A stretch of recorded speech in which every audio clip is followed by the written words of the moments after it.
Prime time here, back with another one. And just like this video that I did recently, I'll put the link to it in the comments. Make sure to subscribe to the channel. Make sure to go check this video out as well and let me know all your thoughts across the board, right? Because we're talking about two sick sacks of ish with their extended people's family being 6 sacks of garbage that are either complicit or possibly complicit. Many theorize that they are complicit in the sick, evil endeavors of these individuals.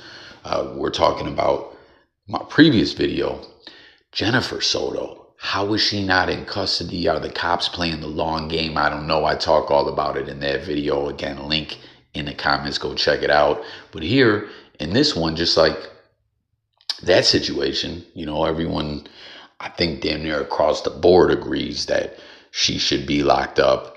She had knowledge of what was going on. I mean, just her reaction was all, it just made no sense other than that she's an evil demon as well. And here, talking about Bryan Kohberger, you see JLR investigates over in the Twitter sphere. Once again, I refuse to call it X. I hate that, man. Elon, go back to Twitter and tweets. Stop all this X and posts and reposts and just cut it out, man. But you see what JLR investigates says, Bryan Kohberger called his dad on the phone after he committed the MURDERSs. Dad eventually flew out to Idaho to assist Kohberger on fleeing the area. Dad 100% knows. And look at the dad. And I mean, listen, they say don't judge a book by its cover, but sometimes if it looks like a duck, quacks like a duck, walks like a duck, it's a duck, right? And Kohberger just makes the hair on everyone's arms stand up, right? He's just the back of your neck. You're like, he gives you the heebie-jeebies. He's just something super off and evil and off-putting about him. And then you look at the dad, and I get a very similar vibe from him. So do you guys think JLR investigates tweet here is correct? Let's talk about it. Let's see what some people were saying in response to this. Someone says, good point, JLR. Dad may not have known at the time, but I'm sure he's thinking back to the call now and putting things into perspective. This call to his father reminds me of the call's text to her father after she moved John O'Keefe down. This is, what's her name with the trial going on? The lady that killed her police husband or whatever. Reed, right? Ain't that her name? She had the hung jury or whatever trial before, and she's back. I don't know. And it's looking like she's going to walk in that one, right? Did we see some bad stuff going down with handling of evidence or someone admitting that there was some shady stuff that went on? But where is it? At one point, when the dad wasn't answering her call, she texted John's dead in her words to garner a response.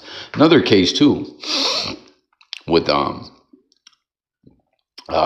where someone's not in jail and then the extended family of that individual is in question heavily. We're talking about Chris Watts, the girl that he cheated on his wife with and decided, okay, I cheated. Now I'm just going to, instead of split up with my wife, I'm going to kill my wife and kids, you evil piece of ish.